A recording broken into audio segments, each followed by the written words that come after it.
اچھا، تو آج ٹیکنالوجی کی دنیا سے ایک ایسی خبر پر بات کرتے ہیں جو لگتا ہے مواصلات کے نظام میں ہلچل مچا سکتی ہے۔ جی بالکل۔ ہمارے پاس جو معلومات ہیں وہ ایک نئے متوقع سمارٹ فون کے بارے میں ہے، ٹیسلا کا پائی فون۔ سنا ہے 2026 میں آ سکتا ہے۔ جی، اور یہ صرف کوئی عام نیا فون نہیں لگتا۔ جو تفصیلات جو باتیں سامنے آ رہی ہیں ان کے مطابق تو یہ فون موجودہ سمارٹ فونز کے بالکل بنیادی تصورات کو چیلنج کر رہا ہے۔ اچھا، وہ چیلنج کیا ہے؟ مجھے جو رپورٹس ملی ہیں ان میں دو چیزیں بہت نمایاں ہیں۔ ایک تو یہ کہ یہ شمسی توانائی سے یعنی سورج کی روشنی سے چارج ہو سکتا ہے، اور دوسرا یہ براہ راست Starlink satellite network سے جڑ سکتا ہے، یعنی موبائل ٹاور یا سم کارڈ کی ضرورت ہی نہیں۔ جی، یہ دعوے تو ایسے ہی ہیں۔ آئیے ذرا ان کو کھول کر دیکھتے ہیں۔ ہاں بالکل۔ ٹھیک ہے، تو پہلی بات، شمسی توانائی سے چارجنگ۔ اگر یہ واقعی مؤثر طریقے سے کام کرتا ہے تو اس کا مطلب ہے فون بجلی کے گریڈ پر کافی حد تک انحصار نہیں کرے گا۔ صحیح۔ دور دراز علاقے یا جہاں بجلی کا مسئلہ ہے ان کے لیے تو یہ بہت ہی بڑی سہولت ہو سکتی ہے۔ ہاں، بجلی سے آزادی تو ایک بات ہے، لیکن یہ جو دوسری بات ہے، سٹار لنک سے براہ راست رابطہ، ایلون مسک کا سیٹلائٹ انٹرنیٹ، یہ تو کچھ زیادہ ہی انقلابی نہیں لگ رہا؟ بالکل۔ کیا مطلب؟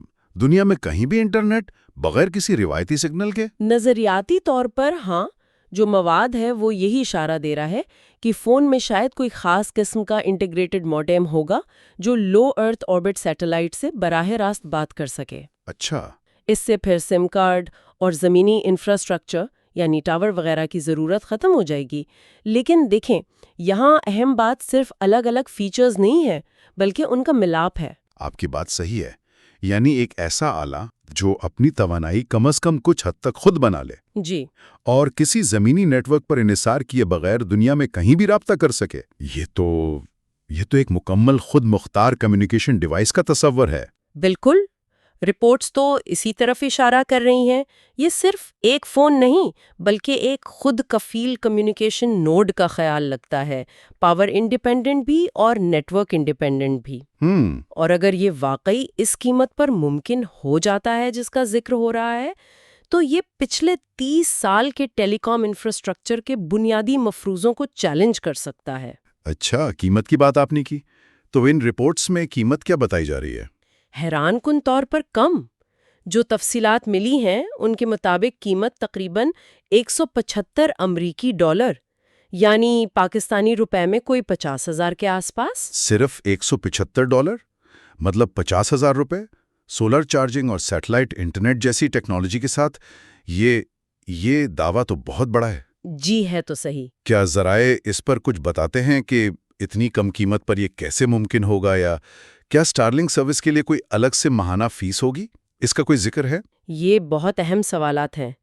فی الحال جو معلومات دستیاب ہیں ان میں ان چیلنجز یا ممکنہ اضافی اخراجات پر زیادہ تفصیل نہیں ملتی۔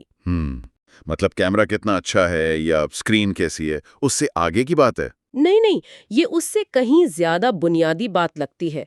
ان رپورٹس کے مطابق یہ فون موجودہ ٹیلی کام انفراسٹرکچر ماڈل کو ہی چیلنج کر سکتا ہے۔ اچھا۔ خاص طور پر ان علاقوں میں جہاں ٹاورز کم ہے یا سروس مہنگی ہے، اسے غیر متعلقہ بنا سکتا ہے۔ اصل جو ڈسٹرپٹیو پوٹینشل ہے وہ یہاں ہے، بڑی کمپنیوں سے مقابلے میں نہیں بلکہ پورے انفراسٹرکچر کو بائی پاس کرنے میں۔ یعنی یہ ٹیکنالوجی رسائی کا مسئلہ حل کر سکتی ہے ان جگہوں پر جہاں روایتی موبائل سروس پہنچ ہی نہیں پاتی؟ ممکنہ طور پر جی۔ تو خلاصہ یہ ہے کہ یہ فون اگر یہ حقیقت بنتا ہے تو شمسی توانائی، سیٹلائٹ انٹرنیٹ اور انتہائی کم قیمت کا ایک منفرد پیکج پیش کر سکتا ہے۔ صحیح۔ یہ صرف ایک نیا گیجٹ نہیں لگتا بلکہ مواصلات تک رسائی کے پورے تصور کو بدلنے کی صلاحیت رکھتا ہے۔ اس سے یہ اہم سوال پیدا ہوتا ہے کہ اگر یہ ٹیکنالوجی کامیاب ہو گئی تو اس کے وسیع تر معاشی اور معاشرتی اثرات کیا ہوں گے؟ بالکل، اور سامعین کے لیے بھی یہی نقطہ ہے غور کرنے کا۔ اگر یہ ٹیکنالوجی واقعی مارکیٹ میں آ جاتی ہے اور کامیاب ہو جاتی ہے تو کیا یہ ہمارے موبائل فون استعمال کرنے اور انٹرنیٹ تک پہنچنے کے طریقے کو ہمیشہ کے لیے بدل دے گی؟ ذرا سوچیں کہ عالمی رابطہ، معلومات تک رسائی اور جو موجودہ ٹیلی کام انڈسٹری ہے اس پر اس کے کیا اثرات ہو سکتے ہیں۔ یہ وہ سوالات ہیں جن کے جوابات شاید آنے والا وقت ہی دے گا۔